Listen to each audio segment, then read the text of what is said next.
Hello दोस्तों, आज हम लोग अपने वीडियो लेक्चर में स्टार्ट करने जा रहे हैं सेट नंबर 7 को। और आज हम लोग देखेंगे कि सेट नंबर आप लोग का जो 7 है वो बोर्ड के पेपर में कैसे आप लोगों को क्वेश्चन दिए गए थे। और हम लोग जो क्वेश्चन हल कर रहे हैं, याद रखिएगा, वो एमसीक्यू बेस्ड क्वेश्चन आप लोग को दिया हुआ है। तो चलते हैं क्वेश्चन के ऊपर। तो इसमें हम लोग जो हल कर रहे हैं वो है गणित आप लोगों का और कक्षा 10। ये है आप लोग का सेट नंबर 7। सेट नंबर 7 है आप लोग का, और इसका कोड जो दिया हुआ है आप लोग का सी और बी का, ये कोड है आप लोग का। और याद रखिएगा ये है 2025 का, और ये आप लोग का अनसॉल्व्ड हो जाएगा। ये अनसॉल्व्ड पेपर ये आप लोग को दिया हुआ है। तो चलते हैं इसमें सवालों के ऊपर। तो पहला सवाल इसमें दिया हुआ है आप लोगों को। तो पहला सवाल दिया है कि दो संख्याओं ए और बी का एचसीएफ 5 है। आप लोग का कोई भी एक संख्या दिया हुआ है ए और बी, और बोला है कि एचसीएफ उसका 5 दिया है, यानी कि एचसीएफ दिया है आप लोग को 5 के बराबर दे रखा है वो। फिर बोला है कि एलसीएम उसका 200 है। एलसीएम जो है वो 200 दिया हुआ है। तो पूछ रहा है कि तब ए और बी का गुणनफल बताइए कितना होगा। यानी कि वो बोल रहा है कि ए का और बी का गुणा करके बताइए कितना आएगा आंसर। तो आप लोग जानते हैं इसका फार्मूला आप लोग को कराया गया है। तो इसका फार्मूला कितना होता है आप लोग का, पहली संख्या गुणते दूसरी संख्या और ये बराबर होता है आप लोग का एलसीएम गुणे एचसीएफ के। ये आप लोग का फार्मूला हर सेट में लिखवाया गया होगा। ऐसा कोई सेट आप लोग को न गया होगा कि ये आप लोग का फार्मूला न लगा उस सेट में। तो इसमें मान रख देते हैं, पहली संख्या बोल रखा था कि ए है और गुणते दूसरी संख्या बी आप लोग को। तो एलसीएम का मान है 200, तो 200 रख देंगे, गुणते कर देंगे। यहाँ एचसीएफ का मान 5 दिया है, गुणा कर देंगे, 5 दूना के 10, यानी इसका जो आंसर होगा आप लोग का वो 1000 हो जाएगा। देख लेते हैं, ये है विकल्प नंबर बी में, ये आप लोग का राइट हो जाएगा। यानी बी वाला जो विकल्प होगा ये आप लोग का सही हो जाएगा। तो आप लोग देख सकते हैं कि बोर्ड के एग्जाम में कितने आप लोग को आसान आसान क्वेश्चन दिए जाते हैं लगाने के लिए, और बच्चे अक्सर गलती करके इसमें आते हैं। तो आप लोग देख सकते हैं। चलते हैं अगला जो सवाल हम लोग का, क्वेश्चन नंबर 2। क्वेश्चन नंबर 2 में बोला है कि संख्या 4√3 है। बोला है सवाल में कि 4√3 जो होगा वो क्या है, परिमेय संख्या है, अपरिमेय संख्या है, पूर्णांक है, आप लोग का ये सब दिया हुआ है। तो आप लोग जानते हैं कि जब भी अंडर रूट में 3 दिया है, करणी में है, यानी कि ये अपरिमेय संख्या हुआ। तो ये हो जाएगा आप लोग का अपरिमेय संख्या।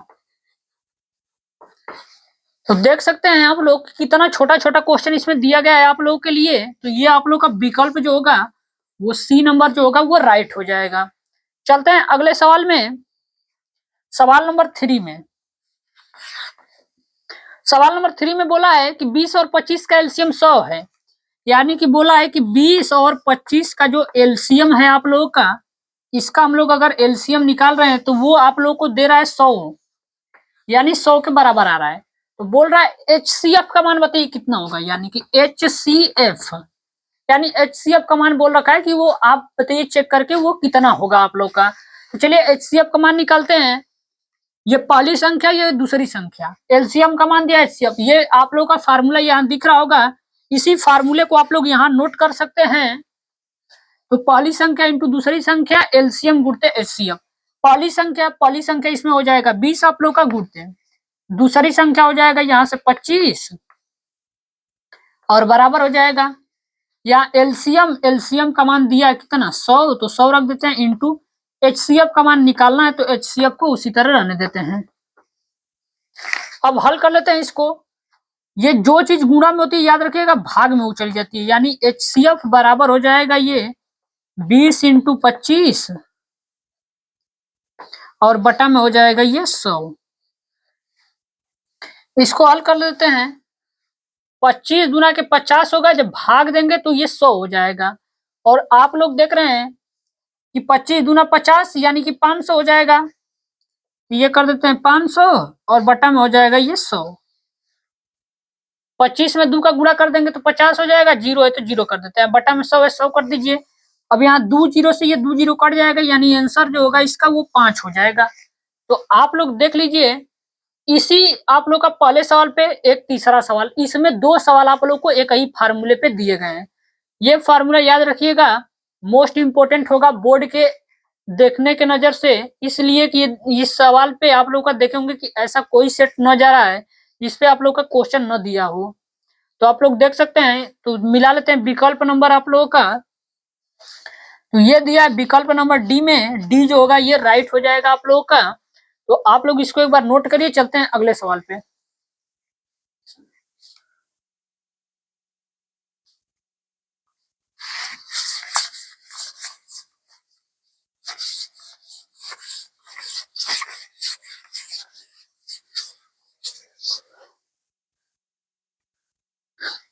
क्वेश्चन नंबर 3 तक हम लोगों ने हल कर लिया है और चलते हैं क्वेश्चन नंबर 4 पे।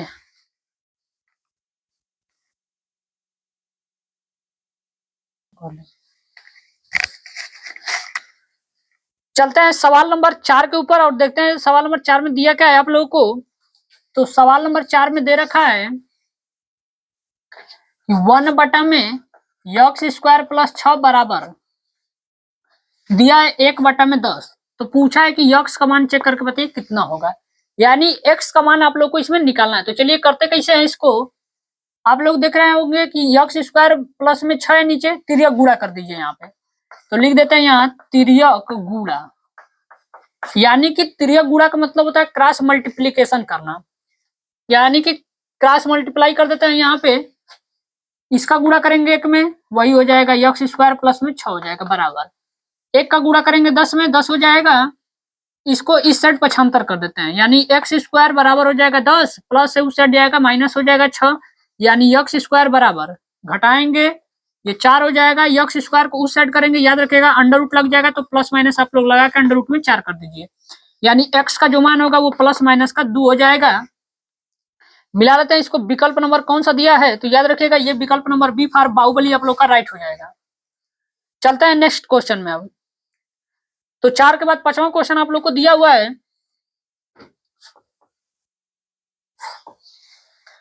5वां क्वेश्चन दिया है कि एक समीकरण दे रखी है वो 2x² प्लस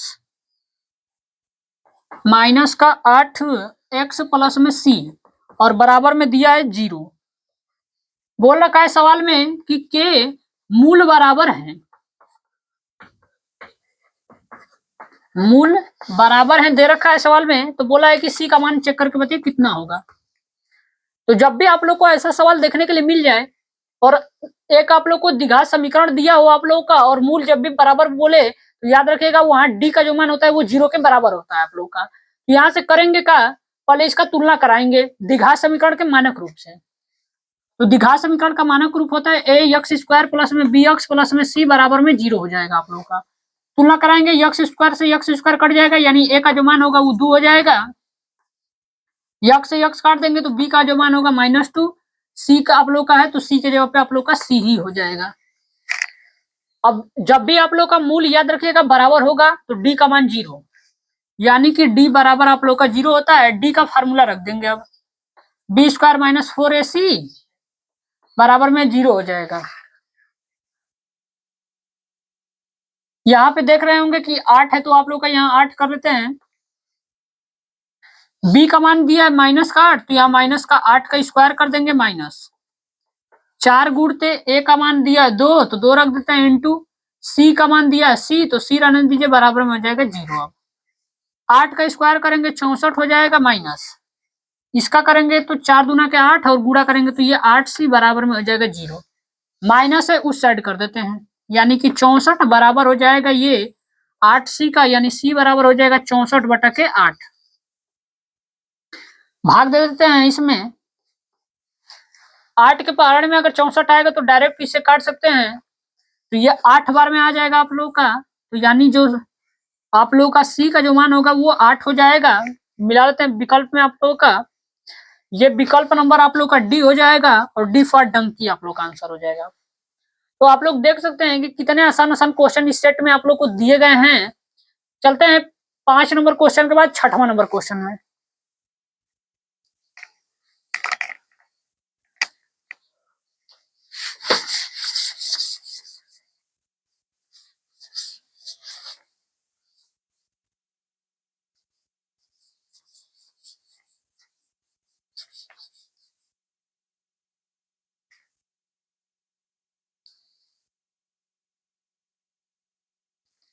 क्वेश्चन नंबर 6 में दिया हुआ है, इसमें बोल रखा है क्वेश्चन नंबर 6 में कि एक बहुपद आप लोग को दिया गया है। बहुपद कितना है आप लोगों का, तो दिया है x² माइनस का 3x प्लस का दिया है 5 है। इसके बाद एक शून्यक दिया है, एक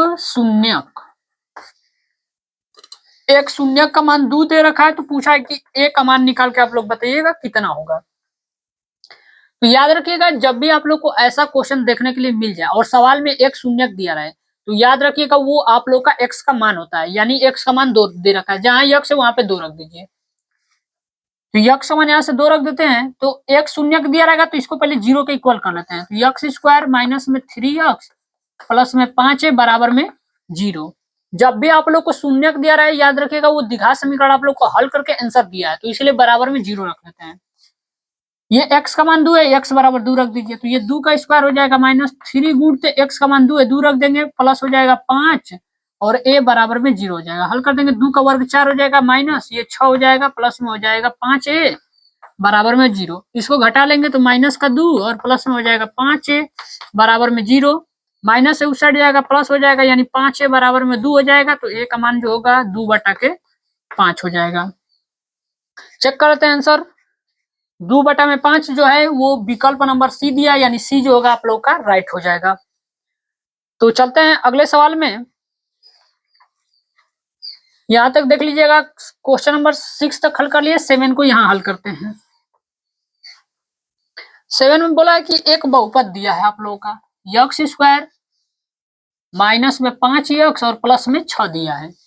बोला है कि इसको हल करके बताइए कितना आंसर आएगा, यानी इसके शून्यक निकालना है, यानी हल करके x का इसका मान निकालना है। तो जब भी आप लोग को x का मान निकालना होगा सवाल में, तो याद रखिएगा आप लोग को करना क्या पड़ेगा, बराबर में 0 लेके इसका गुणनखंड कर दीजिए, आप लोग का आंसर आ जाएगा। तो बराबर में मैं 0 कर लेता हूँ, इसका गुणनखंड कर देता हूँ। इसका गुणांक 1 है, गुणा करेंगे लास्ट में तो 6 होगा। 6 को ऐसा तोड़ना है कि 5 आना चाहिए। तो आप लोग जानते हैं कि 3 में 2 का गुणा करेंगे तो 6 हो जाएगा, जोड़ देंगे तो 3 2 5 हो जाएगा, वही रख देंगे यहाँ पे। ये हो जाएगा x² माइनस में हो जाएगा 3x और माइनस में हो जाएगा 2x प्लस में 6 बराबर में 0। कॉमन कर लेते हैं इसमें, x कॉमन हो जाएगा तो ये हो जाएगा x माइनस 3 और इसमें कॉमन कर दो तो x माइनस 3 हो जाएगा, बराबर में हो जाएगा 0। यानी x माइनस 3 हो जाएगा और x माइनस 2 हो जाएगा बराबर में 0। यहाँ से अलग अलग मान निकाल देते हैं, तो x माइनस 3 बराबर 0, तो x का मान यहाँ से 3 आ जाएगा। x माइनस 2 बराबर 0 करते हैं तो x का जो मान होगा वो 2 हो जाएगा, यानी x का 2 का मान आ गया हम लोग का। कौन कौन सा, एक है 3 और एक है 2। चेक करते हैं विकल्प में आप लोगों का, तो 2 और 3 दिया है आप लोग का। Option number D for donkey आप लोग का आंसर हो जाएगा ये राइट। 7 नंबर हो गया आप लोग का। चलते हैं क्वेश्चन नंबर 8 के ऊपर। अब क्वेश्चन नंबर 8 में यही कर देता हूं।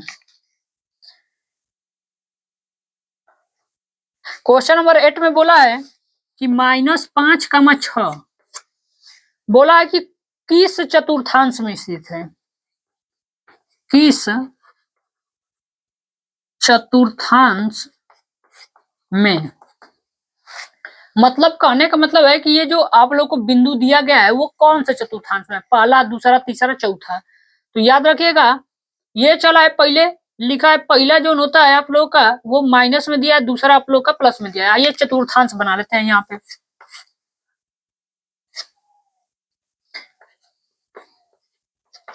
आप लोग जानते हैं कि ये जो दूरी होती है प्लस होती है, इधर वाली माइनस होती है। ये आप लोग का प्लस होगा और ये वाला माइनस हो जाएगा।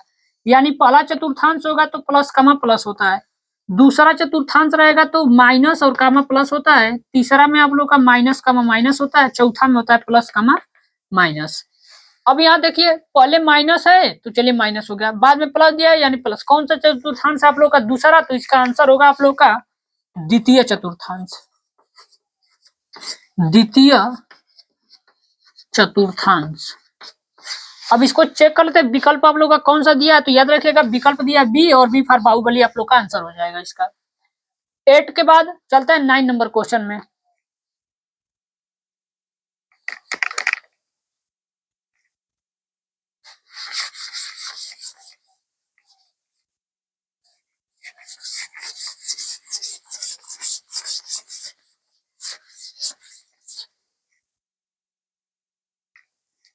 अगला जो हम लोग का प्रश्न है वो है 9 नंबर, और 9 नंबर देखते हैं सवाल में क्या दिया है।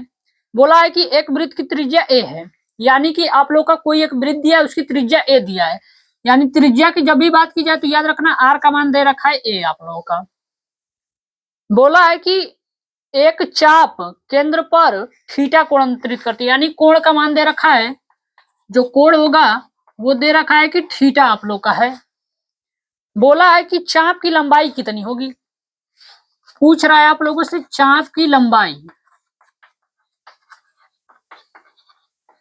तो चाप की लंबाई आप लोगों को फार्मूला मालूम होने से चाप की लंबाई का कितना होता है, तो याद रखिएगा ये होता है थीटा बटा में 360 इंटू होता है 2 पाई आर होता है। पूरा मान को भर देते हैं इसमें, कोण का मान वही दिया तो ये थीटा ही रहेगा, और बटा में हो जाएगा 360 इंटू 2 पाई, और आर के जगह पे ए दे रखा है तो यहाँ ए लगा देंगे। अब मिलाते हैं विकल्प में ये दिया है कि नहीं दिया है आप लोग का। तो थीटा बटा 360 और ये हो जाएगा 2 पाई, ये आप लोग का ये दिया है विकल्प नंबर बी में, और बी फार आप लोग का बाहुबली इसका राइट आंसर हो जाएगा। चलते हैं अगले सवाल पे। तो आप लोग देख सकते हैं कि कितने आप लोग को छोटे छोटे और आसान आसान क्वेश्चन इसमें दिए गए हैं सेट में। अगला जो हम लोग का सवाल है सवाल नंबर 10। सवाल नंबर 10 आप लोग का एक त्रिभुज दिया है। जब भी आप लोग का क्वेश्चन त्रिभुज से हो तो याद रखना वो क्वेश्चन आप लोग के लिए थोड़ा सा डिफिकल्ट हो सकता है, लेकिन अगर त्रिभुज चैप्टर को अगर अच्छे से पढ़े होंगे तो आप लोगों के लिए कोई कठिनाई नहीं आनी चाहिए। तो आइए चलते हैं इस क्वेश्चन में, देखते हैं क्या दिया है। बोला है कि एक त्रिभुज दिया है आप लोग को, दो त्रिभुज ए बी सी तथा त्रिभुज डी ई एफ। बोला है कि ये दोनों जो त्रिभुज हैं वो समरूप हैं। आप लोग याद रखिएगा जब भी आप लोग का त्रिभुज का क्वेश्चन हो और समरूप दिया रहे तो याद रखना इसके भुजाएं जो होती हैं आप लोग का भुजाओं का अनुपात वो आपस में पहले तो बराबर होता है, और उनके संगत कोण आपस में बराबर होते हैं। इसमें आगे दिया हुआ है कि कोण ए का जो मान है आप लोग का वो 45 डिग्री दिया हुआ है। कोण ई का मान दिया है कि कोण ई जो है आप लोग का वो 56 डिग्री दे रखा है। तो पूछ रहा है कि कोण सी का मान बता के आप लोग बता दीजिए कि कितना होगा। तो चलिए देखते हैं। हमको मालूम है कि इसमें सारे जगह पे कोण की बात की जा रही है। जब आप लोग का कोण की बात की जा रही है तो समरूप दिया तो सिर्फ कोण वाला प्रगुण लगाइए, यानी कि सभी के कोण बराबर होते हैं। तो याद रखिएगा ए दिया है तो ए आप लोग का बराबर होगा डी का। यहाँ बोल सकते हैं कि कोण ए जो होगा वो कोण डी के बराबर होगा। तो कोण ए का मान अगर 45 दिया तो कोण डी का भी मान आप लोग का 45 डिग्री होगा। इसके बाद बी दिया है, बी याद रखिएगा ई के बराबर होगा। कोण बी बराबर होगा कोण ई के। तो ये अगर अब देखेंगे कोण बी, तो बी का मान नहीं देखे ई का मान 56 दिया, तो ये दोनों आपस में बराबर है, तो बी का मान भी आप लोग का 56 डिग्री होगा। अब बचा कोण सी। कोण सी जो होगा आप लोग का वो बराबर होगा किसके, यहां से चेक करेंगे, सी आप लोग का बराबर होगा कोण एफ के। यानी कि ये मान हमको तो निकालना है, यानी अगर कोण एफ का मान निकल गया तो हम लोग बोल सकते हैं कि कोण सी का मान भी आप लोग का वही होगा। तो चलिए कौन सा लगाते हैं दोनों में से, या तो इन तीनों को जोड़ लीजिए या तो इन तीनों को जोड़ लीजिए। चलिए इन तीनों को मैं जोड़ लेता हूं। यानी कि आप लोग जानते हैं कि एक त्रिभुज में अगर तीनों को कोण दिए रहेंगे आप लोगों का, तो त्रिभुज के तीनों अंतः कोणों का योग 180 डिग्री होता है, यानी तीनों को जोड़ के 180 के बराबर रख दीजिए। यानी कि कोण ए प्लस कोण बी और प्लस कोण सी बराबर में हो जाएगा 180 डिग्री। तो कोण ए का मान 45 डिग्री है, 45 डिग्री रख देंगे, प्लस कोण बी का मान 56 डिग्री है, 56 डिग्री रख देंगे, प्लस में हो जाएगा कोण सी का मान निकालना है, रहने दीजिए, बराबर में हो जाएगा 180 डिग्री। जोड़ देते हैं इसको, 6 और 5 11 हो जाएगा, 5 4 9 और 1 10, यानी 110 डिग्री होगा, और प्लस में हो जाएगा कोण सी बराबर में हो जाएगा 180 डिग्री। कोण सी का मान निकालना है, इसको उस साइड पक्षांतर कर देंगे, यानी कोण सी बराबर हो जाएगा 180 माइनस 101 डिग्री, यानी कोण जो सी का मान होगा वो हो जाएगा आप लोग का 79 डिग्री के बराबर। अब इसको विकल्प में चेक कर लेते हैं कि ये आप लोग का दिया हुआ है, याद रखिएगा ये दिया विकल्प नंबर डी में, डी फॉर डंकी आप लोग का इसका राइट आंसर हो जाएगा। तो आप लोग देख लीजिए इसको, चलते हैं अगले सवाल में।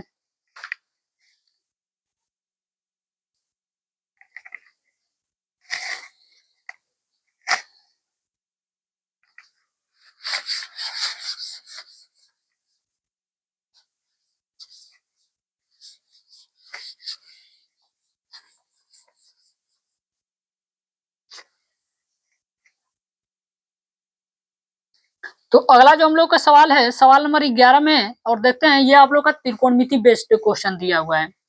चलिए क्वेश्चन नंबर 11 में चलते हैं। क्वेश्चन नंबर 11 में दिया काश ए का मान दे रखा है आप लोग को 5/13, तो बोला है आप लोगों से कि tan ए का मान निकाल के बताइए। अब जो अगर आप लोग त्रिकोणमिति पढ़े होंगे तो ये क्वेश्चन आप लोगों के लिए कोई डिफिकल्ट क्वेश्चन नहीं है, सबसे आसान क्वेश्चन है। आप लोग देखते इसका आंसर बता सकते हैं कितना होगा। तो चलिए निकालते कैसे हैं।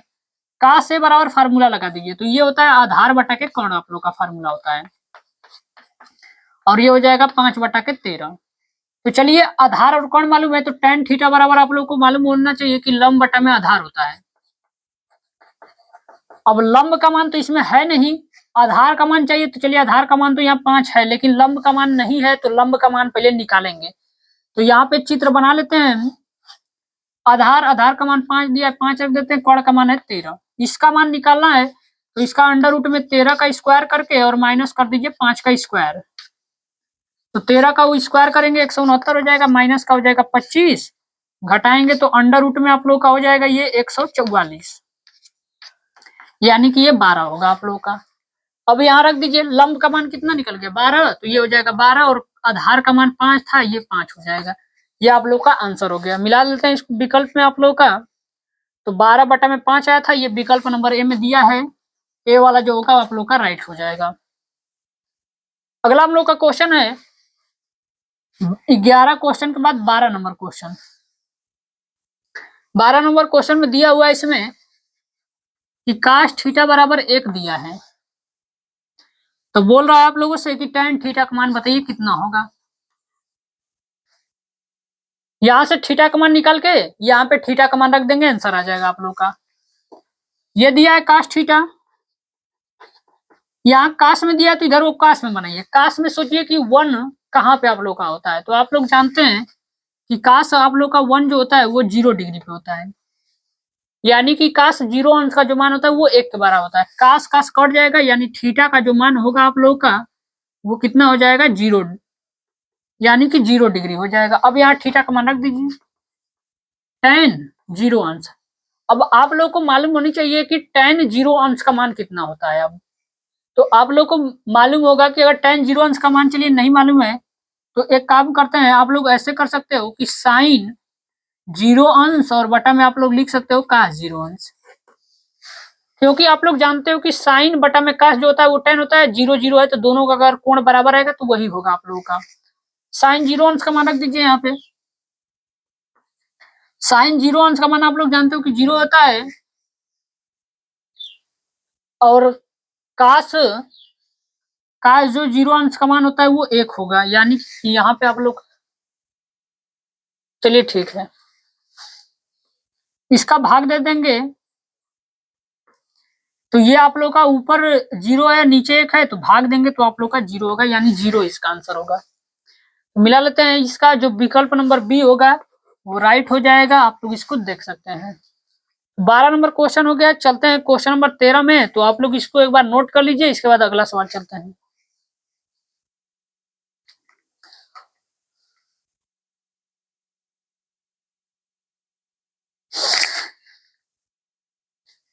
तो चलते हैं अगले सवाल में।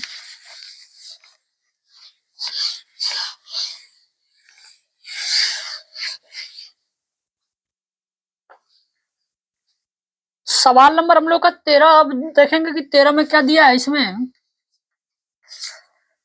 क्वेश्चन नंबर 13 में दिया है कि 2 tan 30 डिग्री और बटा में दिया है आप लोगों को कि 1 प्लस tan स्क्वायर 30 डिग्री। देखिए, जब भी आप लोग को ऐसा सवाल देखने के लिए मिल जाए तो आप लोग को अब tan 30 अंश का मान तो याद होना चाहिए। अगर tan 30 अंश का मान अगर आप लोग को नहीं याद होगा तो आप लोग इस क्वेश्चन को नहीं लगा सकते हैं। तो चलिए मान रख देते हैं।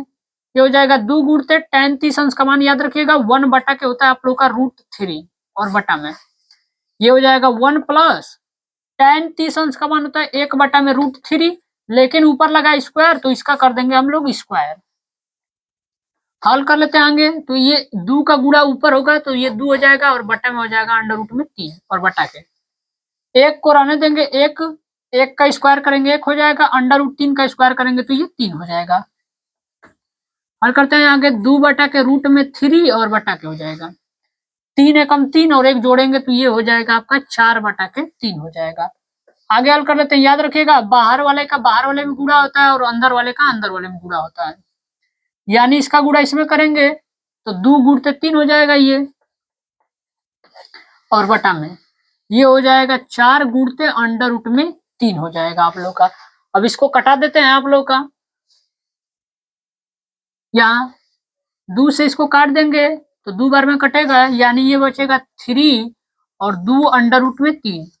या तो आप लोग का विकल्प इतना पे दिया होगा या तो परिमेकरण कराया होगा आप लोग का। तो चलिए √3 का ऊपर नीचे परिमेकरण करा देते हैं।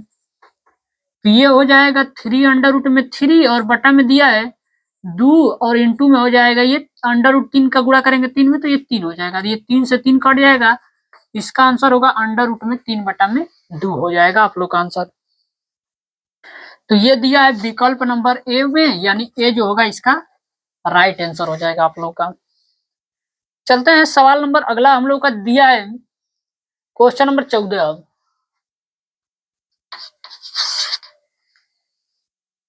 क्वेश्चन नंबर 14 में क्या दिया हुआ है, इधर दिया है tan अल्फा बराबर दे रखा है वो sin अल्फा के।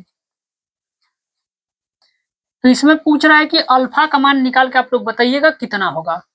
तो जब भी आप लोग को ऐसा क्वेश्चन देखने के लिए मिल जाए, यहाँ tan में दिया या sin में दिया, कुछ नहीं हो सकता है। तो tan आप लोग का फार्मूला आप लोग जानते हैं कि sin के पद में होता है। लगा दीजिए यहाँ tan बराबर, tan को मैं लिख सकता हूँ sin अल्फा और बटा में लिख सकता हूँ यहाँ cos अल्फा, बराबर में हो जाएगा ये sin अल्फा। इसके बटा में कुछ नहीं तो 1 है। अब देख रहे हैं कि ऊपर है ये भी ऊपर है तो कट जाएगा। तो ये हो जाएगा 1 बटा के cos अल्फा बराबर में हो जाएगा 1 बटा के 1 हो जाएगा। तिर्यक गुणा कर दीजिए तो ये हो जाएगा cos अल्फा बराबर में हो जाएगा 1। cos में दिया तो सोच रख दीजिए cos अल्फा, इसको cos में 1 लाइए। cos में 1 कितने डिग्री पे होता है, तो ये होता है cos 0 डिग्री पे, यानी cos से cos कट जाएगा, यानी अल्फा का जो मान होगा वो 0 डिग्री होगा। राइट आंसर होगा। मिला लेते हैं विकल्प में इसको।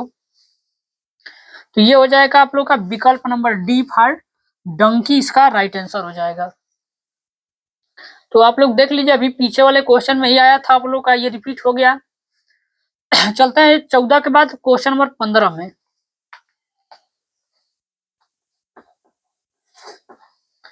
क्वेश्चन नंबर 15 में दिया हुआ है कि यदि किसी वृत्त की त्रिज्या 6 सेंटीमीटर है, आप लोग को वृत्त दिया है, त्रिज्या बोल रहा है यानी आर का मान 6 सेंटीमीटर दे रखा है वो।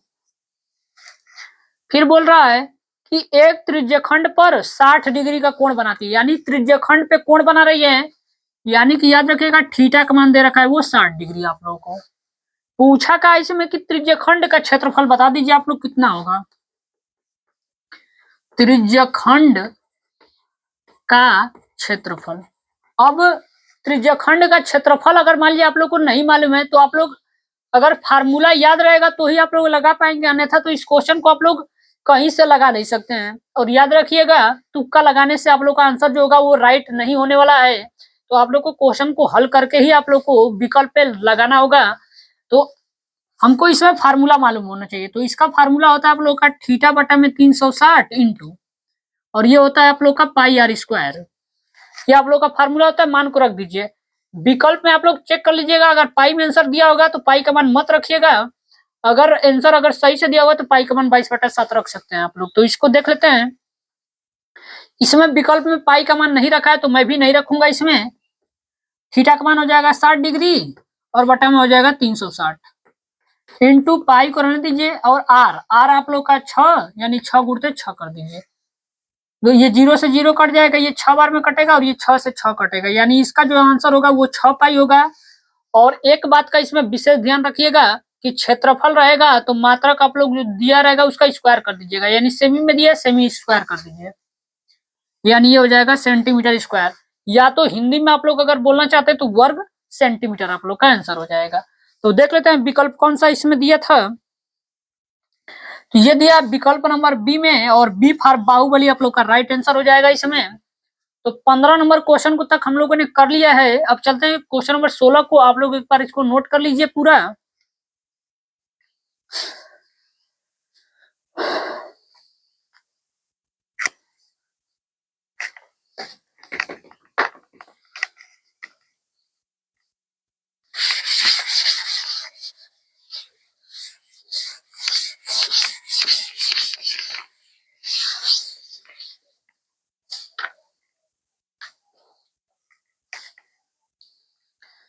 चलते हैं क्वेश्चन नंबर 16 के ऊपर। क्वेश्चन नंबर 16 में दिया हुआ है कि एक ए सेंटीमीटर का भुजा दे रखा है, यानी कि भुजा दिया है जो आप लोग को वो ए सेंटीमीटर का दिया है। फिर बोल रहा है कि दो गो घन है आप लोग का, दो गो घन। चलिए पहले घन बना लेता हूं यहाँ पे।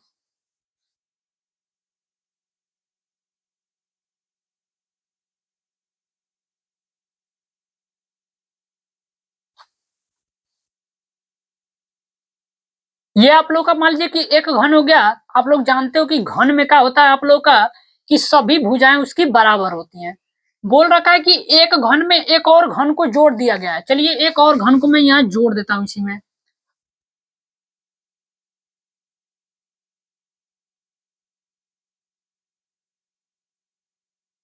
इस तरह एक घन था, मैंने एक घन को और इसमें क्या कर दिया, ऐड कर दिया। तो आप लोग जानते हैं कि घन में आप लोग का लंबाई होती है, चौड़ाई होती है और ऊंचाई होती है, यानी कि अगर एक घन रहेगा तो सब कुछ बराबर रहेगा। अब एक घन और जोड़ दिए तो अब याद रखिएगा ये आकृति अब घनाभ बन चुकी है, और घनाभ में याद रखिएगा लंबाई आप लोग का चेंज हो जाएगा। यानी कि याद रखिएगा अगर ये ए था तो ये भी ए होगा, यानी कि यल का जो मान होगा ए प्लस ए, जोड़ेंगे तो ये 2a हो जाएगा। बी का जो मान होगा वही रहेगा आप लोग का ए रहेगा, और यच का मान जो रहेगा ए रहेगा। ये भी क्वेश्चन आप लोग के सेट में खूब पूछा जाता है। दो घन को जोड़ के आप लोग को भुजा का मान दिया रहेगा, कुछ नहीं करना है आप लोग को, सिर्फ लंबाई को दुगुना कर देना और बाकी सब वही रहेगा आप लोगों का। अब ये पूछा का इसमें कि अब ये जो ठोस आकृति बनी है ये किसकी आकृति है, घनाभ की। तो घनाभ का पूछ रहा है कि पृष्ठीय क्षेत्रफल कितना होगा। तो यहाँ हो जाएगा घनाभ का पृष्ठीय क्षेत्रफल। अब आप लोग को मालूम होना चाहिए घनाभ का पृष्ठीय क्षेत्रफल होता कितना है, फार्मूला मालूम होना चाहिए। तो 2 कोष्टक में यल बी प्लस में बी एच प्लस में होता है एच यल। मान को पूरा इसमें रख देते हैं, 2 हो जाएगा, यल का मान हो जाएगा 2a इंटू बी का मान हो जाएगा ए प्लस बी का मान ए इंटू एच का मान ए हो जाएगा प्लस एच का मान हो जाएगा ए इंटू यल का मान हो जाएगा 2a। हल कर देते हैं इसको, 2 इसका गुणा करेंगे तो 2a² प्लस इसका गुणा करेंगे तो a² प्लस इसका गुणा करेंगे तो 2a²। अब हल कर दीजिए, 2 इंटू सबको जोड़ दीजिए, 2 2 4 और 1 5, यानी कि 5a²। हल करेंगे तो यह आएगा 10a²। अब देख लेते हैं विकल्प में आप लोग को दिया हुआ है क्षेत्रफल था जो मात्रक होगा सेंटीमीटर स्क्वायर होगा। ये दिया है आप लोग का विकल्प नंबर सी में, यानी सी जो होगा इसका राइट आंसर हो जाएगा आप लोग का। तो आप लोग इसको देख लीजिए एक बार, चलते हैं अगले सवाल में इसका।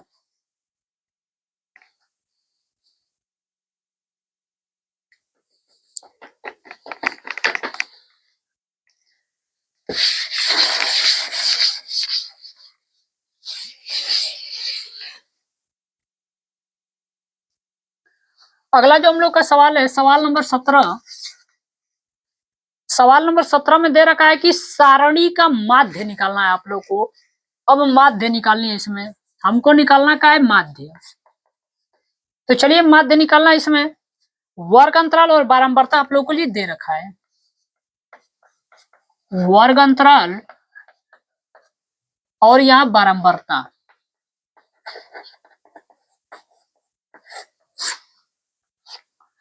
वर्ग अंतराल दिया है कि 0 से 10, 10 से 20, 20 से 30 और 30 से 40 दे रखा है। बारंबारता का मान दिया है 4, 5, 4 और ये 7 दिया है।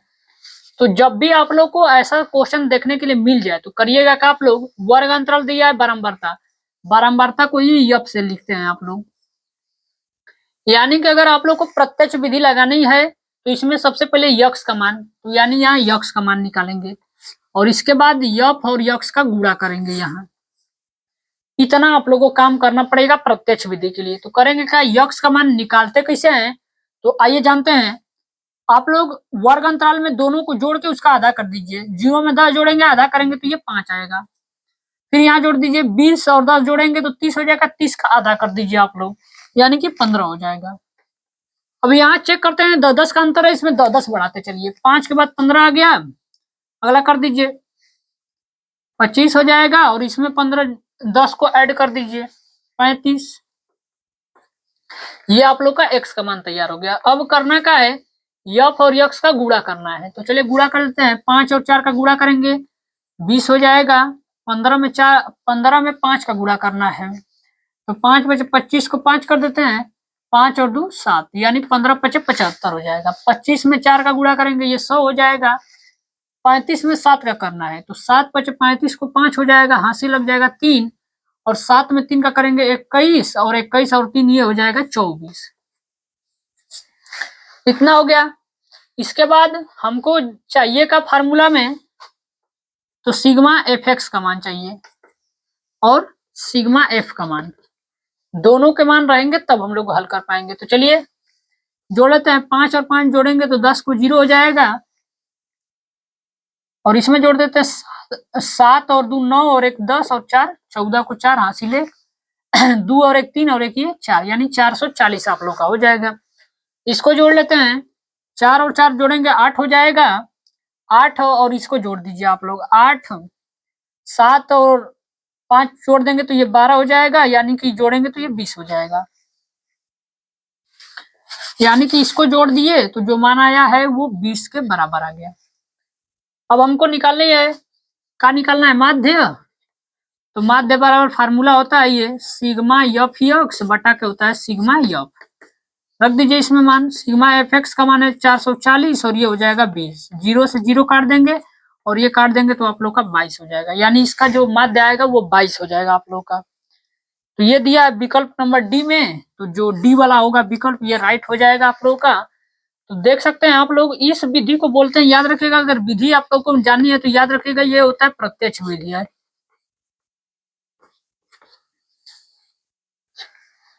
तो आप लोग देख सकते हैं कि माध्य के भी क्वेश्चन खूब सारे दिए जा रहे हैं। तो चलते हैं नेक्स्ट क्वेश्चन में।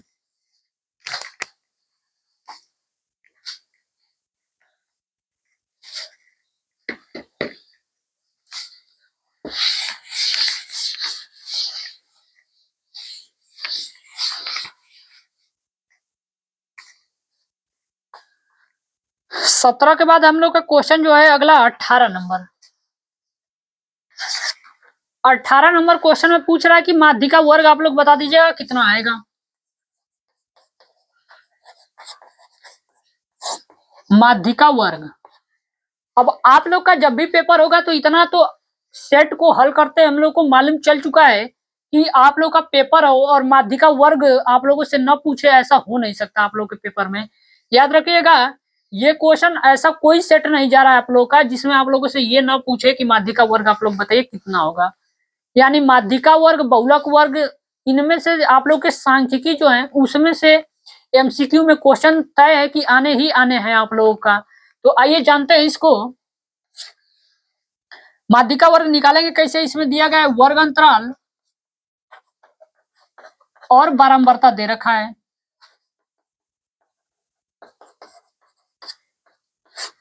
वर्ग अंतराल और बारंबारता, जब भी आप लोग को माध्यिका वर्ग निकालना रहेगा, याद रखिएगा संचयी बारंबारता इसमें बनानी पड़ती है। तो इसमें बनाएंगे हम लोग संचयी बारंबारता।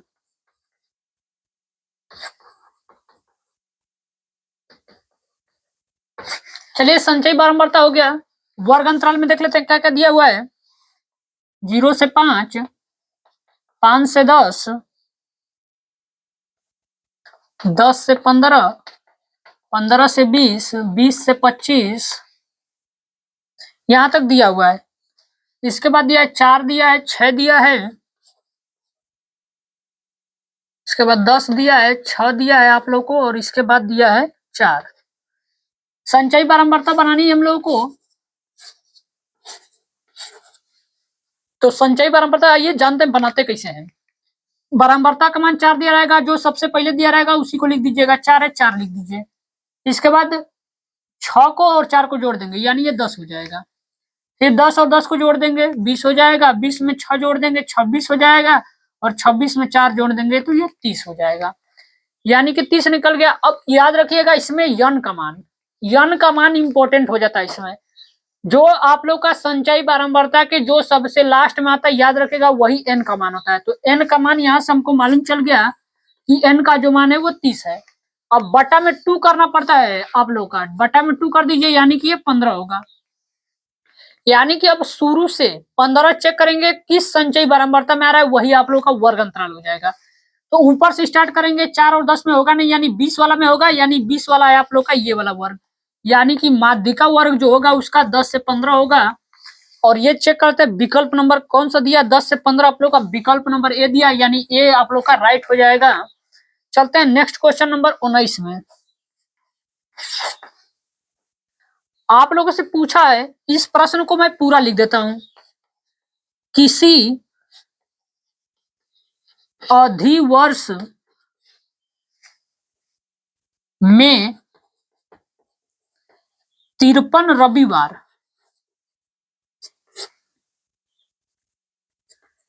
होने की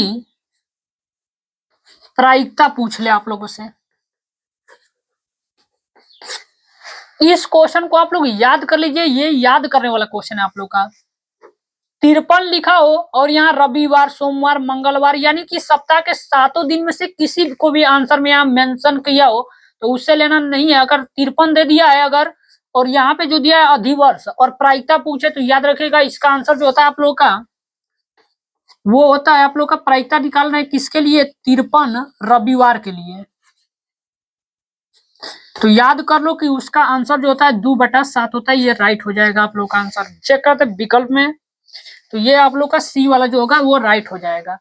मान लीजिए कि 53 रविवार हैं अगर आप लोगों का, तो 2/7। अगर यहाँ पे अगर आप लोगों को वहीं पे 52 रविवार कर दे तो याद रखिएगा आंसर जो होगा 1/7 होता है। तो चलिए अभी आप लोग को आगे आंसर हल कराएंगे, तो जरूर ये क्वेश्चन 52 वाला होगा कहीं पे, तो आप लोग इसको याद कर लीजिए कि 53 होगा। अगला हम लोग का एक प्रश्न है और 20 नंबर पे, इस प्रश्न को मैं भी पूरा लिख देता हूं। यदि एक घटना निश्चित